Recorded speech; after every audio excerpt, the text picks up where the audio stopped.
সে আমার শাফাত লাভ করবে। নবীজির শাফাত লাভ করবে যে মুমিন বান্দার মদিনাতুল মুনাওয়ারায় মৃত্যু হবে। যে ভালো জায়গায় মৃত্যু হওয়া, ভালো অবস্থায় মৃত্যু হওয়া, এটাও একটা মুমিনের দিলের তামান্না, মুমিন বান্দার দিলের ইচ্ছা।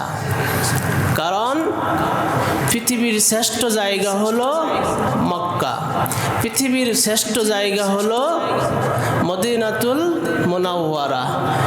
এই জন্য আল্লাহ পাকের আশিক বান্দা বলেন, রাহে মেরে মাসকান হাওয়ালে কাবা, যে আমার বসবাস যেন হয় বাইতুল্লাহর আশেপাশে, আমি যেন হই বাইতুল্লাহর প্রতিবেশী, আমার মৃত্যু আমার দাফন যেন হয় নবীর শহর মদিনায়। কোথায়?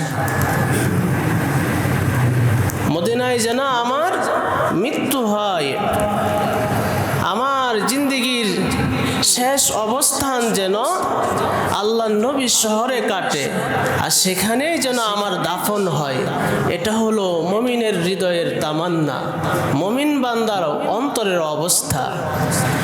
রাসূল করিম সাল্লাল্লাহু আলাইহি ওয়াসাল্লামকে যখন দাফন করা হয়েছে, তখন হযরত ফাতেমা রাদিয়াল্লাহু তাআলা আনহা হযরত আনাস রাদিয়াল্লাহু তাআলা আনহুকে ডেকে বলতেছেন, আনাস, তোমার দিল কেমনে সাই দিল যে তুমি রাসূলের কবরে মাটি ডাললা?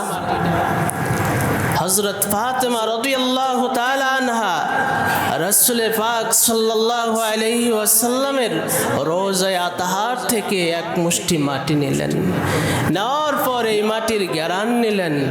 মাযা আলা মান শাম্মা তুরবাতা আহমাদা আল্লাহ ইয়াশুম্মা মাদাজ জামানি গাওয়ালিয়া সুব্বাত আলাইয়া মাসাইবু লাউ আন্নাহা সুব্বাত আলাল আইয়ামি সরনা লায়ালিয়া।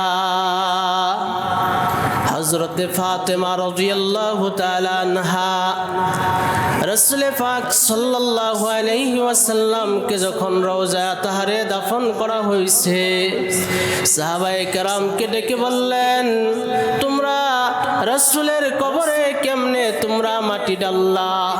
তোমাদের অন্তর কেমনে সাই দিল? এক মুষ্টি মাটি হাতে নিয়া ফাতেমা বলতেছেন, পৃথিবীর শ্রেষ্ঠ খুশবু হলো মুহাম্মাদুর রাসূলুল্লাহ সাল্লাল্লাহু আলাইহি ওয়াসাল্লামের রওজা আতাহারের মাটি।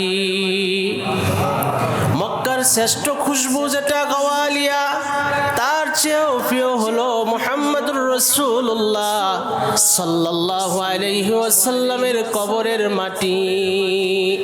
কারণ ফাতেমা রাদিয়াল্লাহু তাআলা আনহা রাসূলের আশিক, রাসূলের ভালোবাসা অন্তরে ভরপুর। হযরতে ফাতেমা রাদিয়াল্লাহু তাআলা আনহা বলেন, সুব্বাত আলাইয়া মাসাইবু লাউ আন্নাহা, আমার উপরে যে মুসিবত নেমে এসেছে, এই মুসিবত যদি দিনের উপরে আসতো তাহলে দিন রাতে পরিণত হয়ে যেত। আশিক বান্দা নবীজির মুহাব্বত অন্তরের মধ্যে লালন করে। আল্লাহর নবী বলেন, মান যারা কবরি ওয়াজাবাত লাহু শাফাআতি। আল্লাহর নবী বলেন, যে ব্যক্তি আমি নবীর কবর জিয়ারত করবে, তার জন্য আমি নবীর শাফাআত ওয়াজিব। যে ব্যক্তি আল্লাহর নবীর রওজায়ে আতাহার জিয়ারত করবে, তার জন্য নবী পাকের শাফাআত ওয়াজিব। আল্লাহর নবী সাল্লাল্লাহু আলাইহি ওয়াসাল্লাম তার জন্য শাফাআত করবে। আল্লাহর নবী সাল্লাল্লাহু আলাইহি ওয়াসাল্লাম বলেন, মান হাজ্জা ফাজারা কবরি বা'দা ওয়াফাতি ফাকান্নামা জারানি ফি হায়াতি। আল্লাহর নবী বলেন, যে ব্যক্তি হজ সম্পূর্ণ করার পর আমার ওফাতের পর আমার কবর জিয়ারত করলো, সে যেন আমি জিন্দা পয়গম্বরের সাথে সাক্ষাৎ করলো। যে ব্যক্তি রাসূল পাক সাল্লাল্লাহু আলাইহি ওয়াসাল্লামের রওজায়ে আতহারে হাজিরা দিবে, আল্লাহ নবী সাল্লাল্লাহু আলাইহি ওয়াসাল্লাম তার জন্য সুপারিশ করবে। এটা মুমিন হৃদয়ের তামান্না। মুফতি আজম মুফতি শফি রহমতুল্লাহ আলাইহি বাবু সালাম দিয়ে ঢুকছেন, আল্লাহ নবী সাল্লাল্লাহু আলাইহি ওয়াসাল্লামকে সালাম দেওয়ার জন্য। সবাই রাসূলের রওজার কাছে গিয়ে সালাম দেন, কিন্তু মুফতি আজম মুফতি শফি রহমতুল্লাহ আলাইহি বহু দূর থেকে ফিলারের কাছে দাঁড়িয়ে ক্ষীণ কণ্ঠে সালাম দেন, আসসালামু আলাইকা ইয়া রাসূলুল্লাহ। মুফতি তকি উসমানী বলেন, আব্বা সবাই রাসূলের রওজার কাছে গিয়ে সালাম দেন, আপনি এত দূর থেকে কেন সালাম দেন?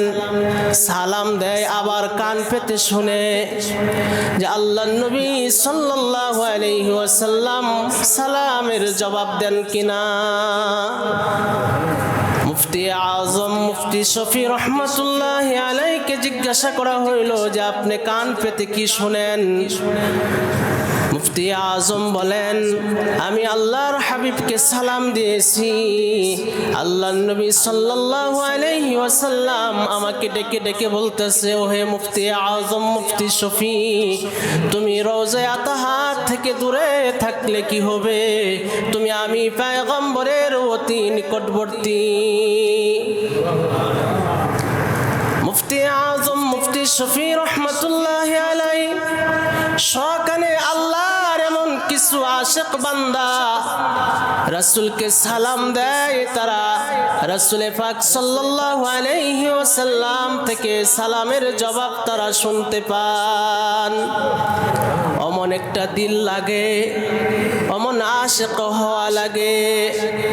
আল্লাহর এক আশিক বান্দা রওজায়ে আতহারে পয়গম্বরের রওজায়ে আতহারে সালাম পেশ করার জন্য উপস্থিত হয়েছে। আল্লাহর নবী সাল্লাল্লাহু আলাইহি ওয়াসাল্লামকে ডেকে ডেকে বলতেছে, আল্লাহর নবী আপনি সুন্দর, তাই আপনাকে দেখতে মন চায়, আপনার চেহারার পর্দাটা উঠিয়ে দেন, এক নজর আমি আপনাকে দেখতে চাই। रुखसार से बुरक़ा का ज़रा पर्दा उठा दो, लिल्लाहि मुझे हुस्न खुदा दाद दिखा दो, लिल्लाहि मुझे हुस्न खुदा दाद दिखा दो। अल्लाह नबी আপনার নুরানি চেহারা থেকে একটু পর্দাটা সরান, আল্লাহ প্রদত্ত সৌন্দর্য আমি এক নজর দেখে আমার কলিজাটাকে ঠান্ডা করতে চাই। আই বাহারে করম সদকা হুসাইন ইবনে আলী কা পিয়াসা হো মুঝে শরবতে দিদার পিলা দো, পিয়াসা হো মুঝে শরবতে দিদার পিলা দো। আল্লাহ নবী গো, আমার এই চোখ দিয়ে আমি অনেক গুনাহ করেছি, এই চোখ দিয়ে যদি আপনাকে দেখা সম্ভব না হয়, আল্লাহর হাবিব গো আমি আলী হুসাইনের বংশধর, আল্লাহর নবী গো আলী এবং হুসাইনের উসিলা দিয়ে বলতেছি, আল্লাহর নবী গো আপনি আমাকে আপনার দিদার দিয়ে আপনি আমাকে ধন্য করুন। আমি বহু দূর থেকে এসেছি, আমি পিপাসার্ত, আমি আপনার দিদার চাই। মাই দূর হো মজবুর হো আই সৈয়দ আলম, মাই দূর হো মজবুর হো আই সৈয়দ আলম, दीदार दिखाते नहीं आवाज सुना दो, दीदार दिखाते नहीं आवाज सुना दो। আল্লাহ নবী গো আমার সর্বশেষ সম্বলটুকু বিটা বাড়ি বিক্রি করে আপনার রওজায়ে আতহারে হাজির হয়েছি। আল্লাহ নবী গো এই চক্ষু দিয়ে যদি যদি আমি আপনাকে না দেখতে পারি, ওগো আল্লাহর হাবিব, আপনি আমাকে একটু আওয়াজ শুনে দেন। মাই দূর হো মজবুর হো আই সৈয়দ আলম, दीदार दिखाते नहीं आवाज सुना दो। दुनिया की भी और दीन की भी अपने करम से बिगड़े हुए बातों को मेरे आज बना दो। कातब से मेरे नाम आए आमल मंगा कर, जितनी हुए अमल जिसते हैं उन सबको मिटा दो। जो लोगों के कहलाते हैं शक तेरे गुली के, उन लोगों के दफ्तर में मेरा नाम लिखा दो। আল্লাহ নবী গো, আপনার এই মদিনায় অনেক কুকুরও বসবাস করে। আল্লাহ নবী গো, আমার নামটা যেন কুকুরের দপ্তরে উঠে যায়, ময়দানে মাহশরে যেন আমি এই কথা বলতে পারি, আমি রাসূলের মদিনার কুকুর ছিলাম।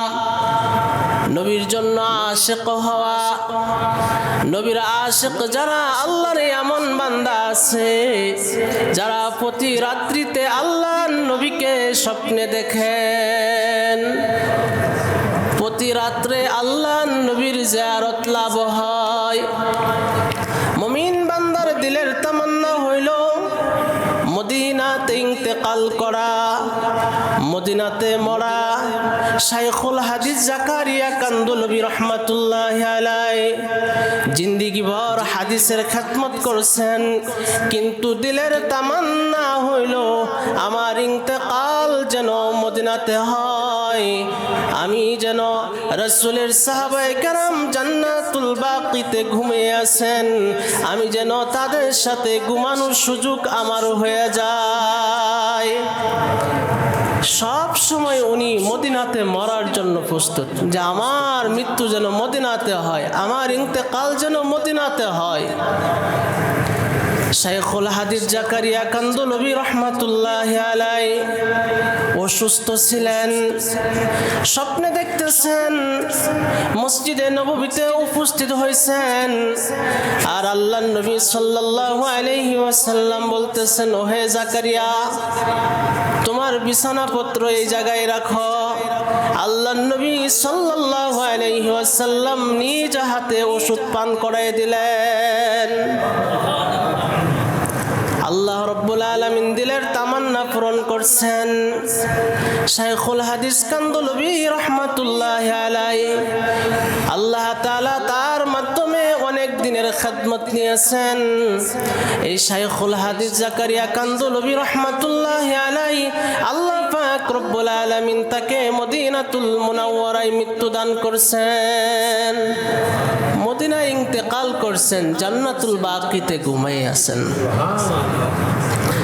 তো মুমিনের দিলের তামান্না থাকবে যে মদিনাতে ইন্তেকাল করা, এটা মুমিনের দিলের একটা তামান্না। প্রত্যেকটা মুমিনের অন্তরে এরকম ভাবে এই মুহাব্বত, এই ইচ্ছাটুকু থাকা দরকার। শাইখ হুসাইন আহমদ মাদানী রহমাতুল্লাহি আলাইহি বড় আশিকে রাসূল ছিলেন, আওলাদে রাসূল, রাসূলের বংশধর।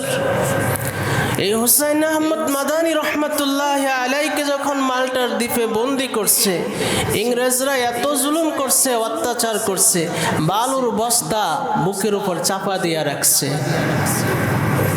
আর ইংরেজরা দাড়ি কাটার জন্য আসছে। হুসাইন আহমদ মাদানী রহমাতুল্লাহি আলাইহি বলেন, আল্লাহর দুশমনেরা আমি হুসাইন আহমদের কলিজাটা কেটে ফেল, তারপরে আমার সরকার, আমার সরদার মুহাম্মদুর রাসূলুল্লাহ সাল্লাল্লাহু আলাইহি ওয়াসাল্লামের সুন্নতে খুর লাগাইও না। এই হুসাইন আহমদ মাদানী রহমাতুল্লাহি আলাইহি মদিনায় আল্লাহ নবীর রওজায় তাহার জিয়ারতে গিয়েছেন। মদিনার তরমুজের ছিলকা টুকে টুকে পরিষ্কার করে খান, আর তরমুজের ছিলকার সাথে কথা বলেন, ওহে সিলকা আমি তোকে পরিষ্কার করে এই জন্য খাইলাম, কারণ আমার নবীর পবিত্র কদম মুবারক এই মদিনার গুলিতে পড়েছিল, আর তুই যেহেতু ওই গুলিতেই পড়েছিস এই জন্য আমি তোকে খাইলাম। এটা নবীর মুহাব্বত। এই হুসাইন আহমদ মাদানী রহমাতুল্লাহ আলাইহি রাতের বেলায় নিজের দাড়ি মুবারক দিয়ে রওজায়ে আতাহারের আশেপাশে ঝাড়ু দিতেন। হুসাইন আহমদ মাদানী রহমাতুল্লাহ আলাইহি আর কবিতা পড়তেন, চমকতা রহে তেরে রওজা কা মঞ্জর, চমকতা রহে তেরে রওজা কি জালি, চমকতা রহে तेरे रोजा का मंजर, चमकता रहे तेरे रोजा का जाली, हमें भी अता हो ओ शौक अबू ज़र, हमें भी अता हो ओ जज्बाए बेलाली, हमें भी अता हो ओ जज्बाए बेलाली। এই হুসাইন আহমদ মাদানী রহমাতুল্লাহ আলাইকে আল্লাহ রাব্বুল আলামিন এরকম সৌভাগ্য দান করছেন, রওজায়ে আতাহারের সামনে বসে তিনি 18 বছর পর্যন্ত হাদিস পড়াইছেন। কয় বছর? 18 বছর পর্যন্ত আল্লাহর নবীর রওজার সামনে বসে হাদিস পড়াইছে। যখন হায়াতুন নবীর মাসআলা আসলো, যখন হাদিস পড়ানো হইল, প্রত্যেক নবীগণ রওজার মধ্যে তারা জীবিত। ছাত্ররা জিজ্ঞাসা করলেন, উস্তাদজি সত্যি কি নবীরা কবরে জীবিত? হুসাইন আহমদ মাদানী বললেন হ্যাঁ। আবার জিজ্ঞাসা করলেন, নবীরা কি কবরে জীবিত? হুসাইন আহমদ মাদানী রহমাতুল্লাহ আলাইহি বললেন হ্যাঁ।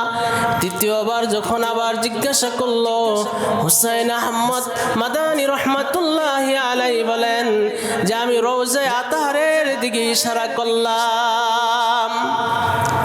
আল্লাহ নবী সাল্লাল্লাহু আলাইহি ওয়াসাল্লাম রওজায়ে আতাহার থেকে হাত বের করে বলতেছে হ্যাঁ জীবিত। এই যে একটা দৃশ্য, এই দৃশ্যটা শুধু আশিকরা দেখতে পায়। উম্মতে মুহাম্মদকে আল্লাহ তাআলা শ্রেষ্ঠত্ব দান করছেন শ্রেষ্ঠ নবীর মাধ্যমে।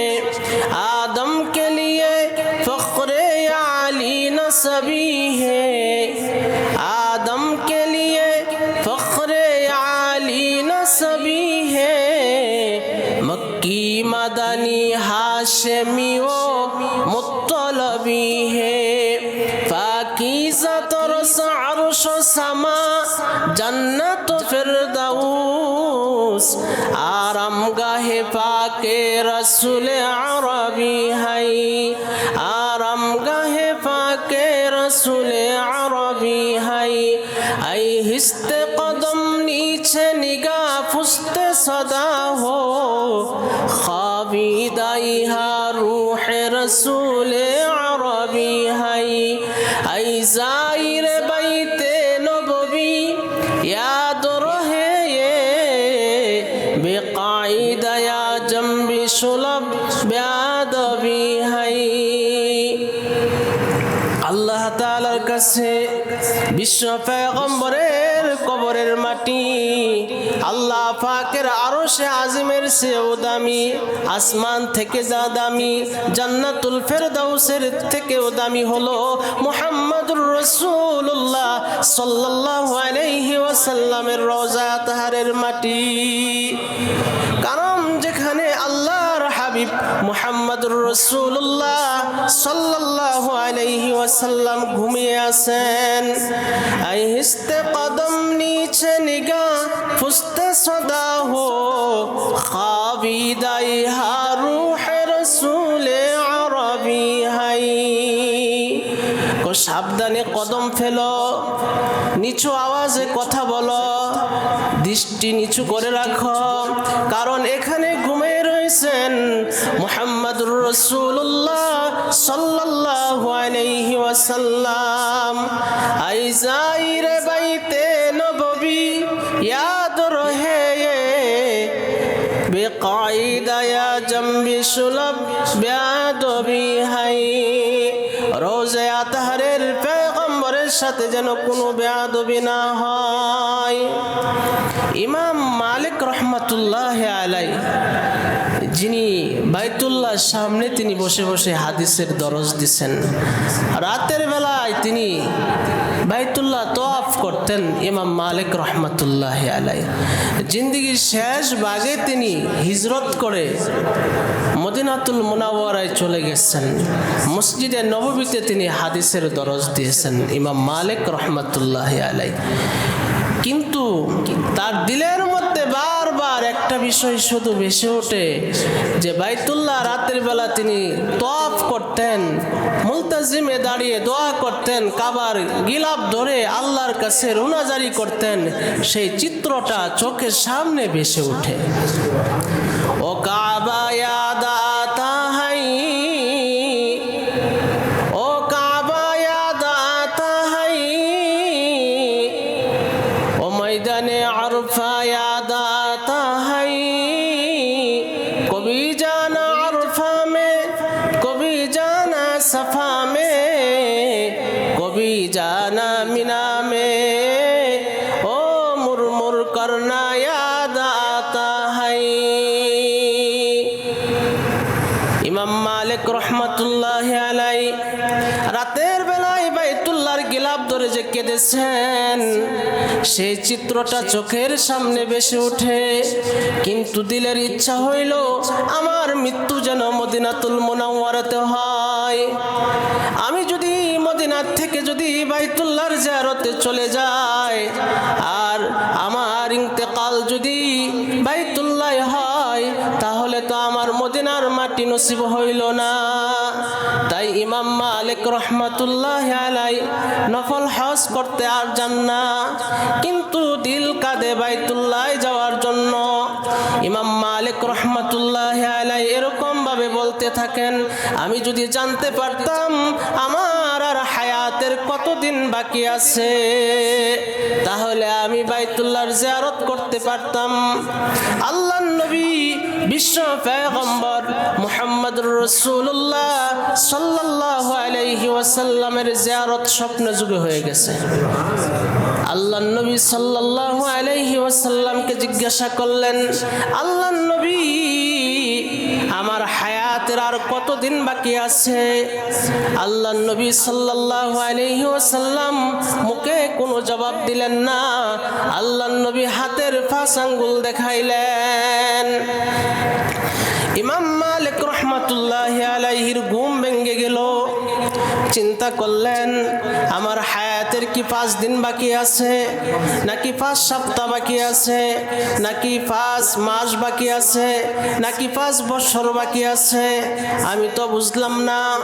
তখন নিজের খাদেমকে মুহাম্মদ ইবনে সিরিন রহমাতুল্লাহ আলাইহির কাছে পাঠিয়ে দিলেন যে আল্লাহর এক বান্দা এরকম স্বপ্নে দেখছে, আর আল্লাহর নবী সাল্লাল্লাহু আলাইহি ওয়াসাল্লাম হাতের 5 আঙ্গুল দেখাইছেন, এর ব্যাখ্যা কি? ইমাম মালিক রহমাতুল্লাহ আলাই বললেন যে আমার নাম বলবা না, বলবা যে আল্লাহর এক বান্দা স্বপ্নে দেখছে, নাম উল্লেখ করবা না। খাদেম গিয়া বললেন যে আল্লাহর এক বান্দা এরকম স্বপ্ন দেখছে, এর ব্যাখ্যা কি বলুন। মুহাম্মদ ইবনে সিরিন রহমাতুল্লাহ আলাই বলেন, আগে নাম বলো তারপর ব্যাখ্যা বলবো। এই স্বপ্ন কি ইমাম মালিক দেখছে? নাম বলতে নিষেধ করছেন। নাম না বললে ব্যাখ্যাও বলবো না। কারণ বর্তমান মদিনাতুল মুনাওয়ারায় সবচেয়ে বড় আলেম হইলেন ইমাম মালিক। ইমাম মালিকও এরকম বরকতময় স্বপ্ন দেখতে পারেন। অনুমতি নিয়ে আসো। অনুমতি নিয়ে আসলেন যে নাম বলে দাও, নাম বলে দিলেন। উনি বললেন যে 5টা বিষয় এরকম আছে যেটার জ্ঞান আল্লাহ তাআলা কাউকে দেন নাই, নবীগণকেও আল্লাহ তাআলা দেন নাই। ইন্নাল্লাহা ইনদাহু ইলমুস সাআহ ওয়া ইউনাজ্জিলুল গায়সা ওয়া ইয়ালামু মা ফিল আরহাম ওয়া মা তাদরি নাফসুম মাযা তাকসিবু গাদা ওয়া মা তাদরি নাফসুম বিআইয়ি আরদিন তামুত।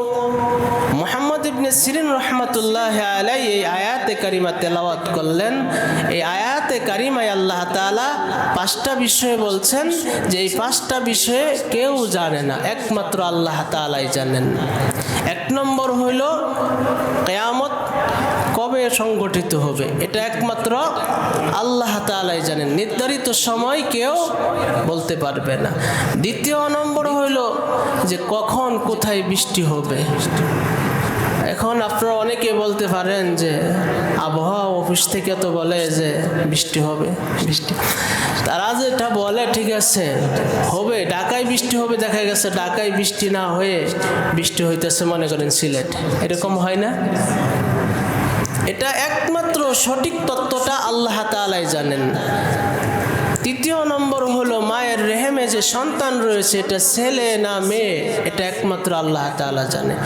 এখন কেউ বলতে পারেন যে বর্তমান তো বলা যায়, সিস্টেম আছে, বলতে পারে যখন আকৃতি ধারণ করে তারপর বলতে পারে, কিন্তু যখন রেহেমে বীর্য অবস্থায় থাকে সেই অবস্থায় আল্লাহ রাব্বুল আলামিন জানেন এটা ছেলে হবে না মেয়ে হবে, এটা কে জানে? আল্লাহ তাআলা জানে। 4 নম্বর হইল যে মানুষ আগামীকালকে সে কি খাবে এটা জানে না। আপনি বলতে পারেন ফ্রিজে এই খাবার আছে, এগুলো খাবো ওগুলো খাবো, কিন্তু দেখা যায় যে এরকম কোনো মুসিবত হইতেছে, কালকে তো খাইবেন, আজকে আপনাকে এই জায়গা ছাড়তে হইতেছে, এরকম হয় না? একমাত্র আল্লাহ তাআলা জানেন। ওমা তাদরি নাফসুম বিআইয়ি আরদিন তামুত। 5 নম্বর হলো কার মৃত্যু কোথায় হবে, কি অবস্থায় হবে, এটা কেউ জানে না, এটা কেউ জানে না।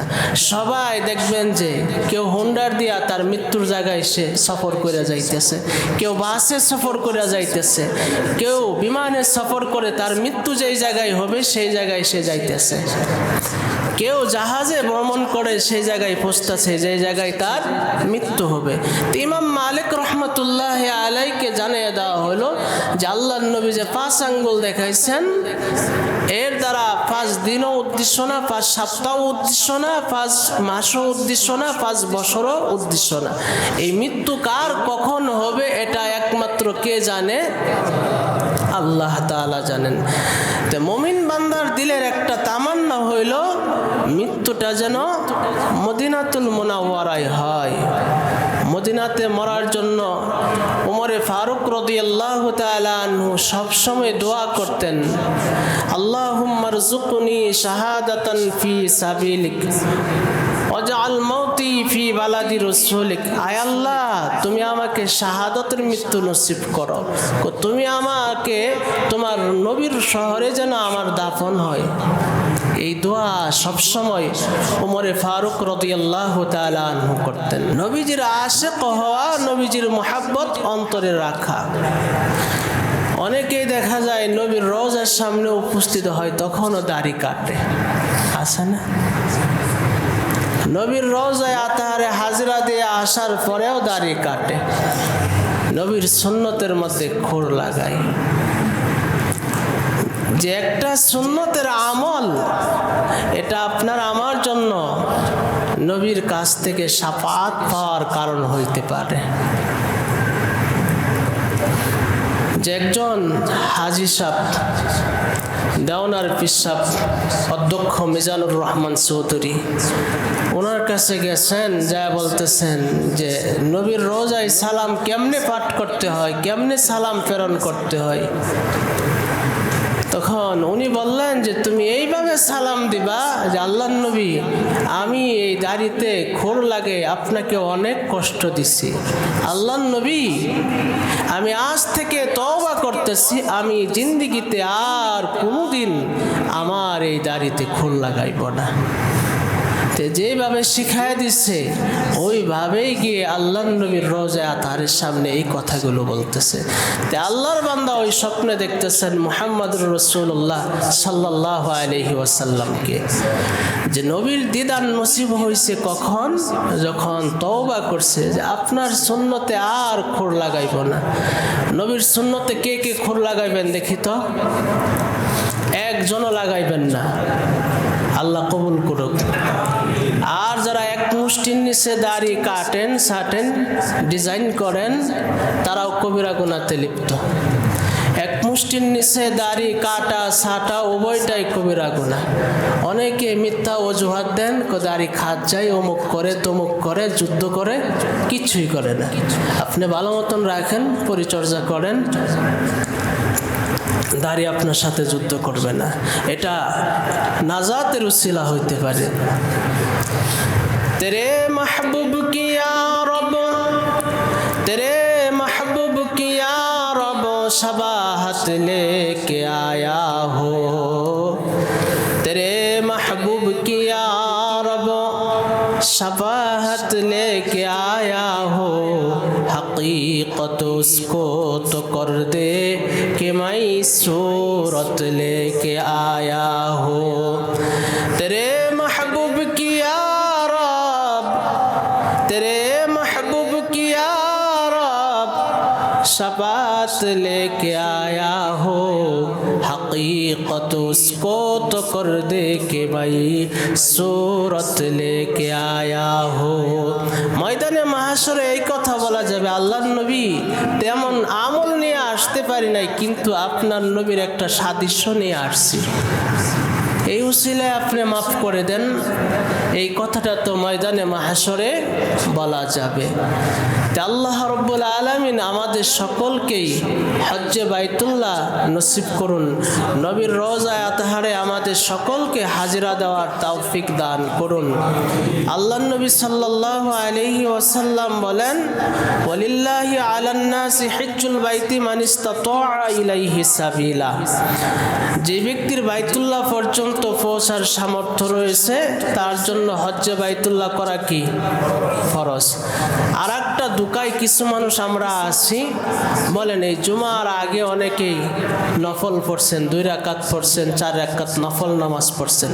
এখন যদি আপনি জুমার নামাজ আদায় না করে চলে যান তাহলে আপনি কিরকম সওয়াব পাইবেন? আসল কাজ যেটা সেটা করেন নাই, আসলটা রেখে গেলেন। জোহরের নামাজের আগে আপনি 2 রাকাত নফল পড়লেন কিন্তু জোহরের নামাজ পড়লেন না, আপনার ফরজ আদায় হয়ে যাবে? তাই আমরা অনেকে এরকম আছি যে অনেকে উমরা পালন করে, ফরজ হজ যেটা সেটা পালন করে না, উমরা পালন করে আইসাই নিজেকে ধোঁকা দিতে থাকি। তার উপরে ফরজ হয়েছে হজ, কিন্তু পালন করছে কি? উমরা পালন করছে। উমরা তো এটা নফল, এটা কি নফল। যাদের উপরে হজ ফরজ হয়েছে, আল্লাহ নবী সাল্লাল্লাহু আলাইহি ওয়াসাল্লাম বলেন যে দ্রুত হজ পালনের জন্য চেষ্টা করা। আল্লাহ নবী সাল্লাল্লাহু আলাইহি ওয়াসাল্লাম বলেন, মান মালাকা জাদান ওয়া রাহিলাতান তুবাল্লিগুহু ইলা বাইতিল্লাহ। যে ব্যক্তির বাইতুল্লাহ পর্যন্ত পৌঁছার সামর্থ্য রয়েছে, ওয়ালাম ইয়াহুজ্জা ফালা আলাইহি আইয়ামুতা ইহুদিয়ান আও নাসরানিয়া। আল্লাহ নবী বলেন তারপরেও সে বাইতুল্লাহর হজ করলো না, সে ইহুদি অবস্থায় মারা যাক অথবা নাসারা অবস্থায় মারা যাক, এতে আমার কোনো কিছু আসে যায় না। তা আল্লাহ রাব্বুল আলামিন আমাদেরকে দিনের সঠিক বুঝ দান করুন।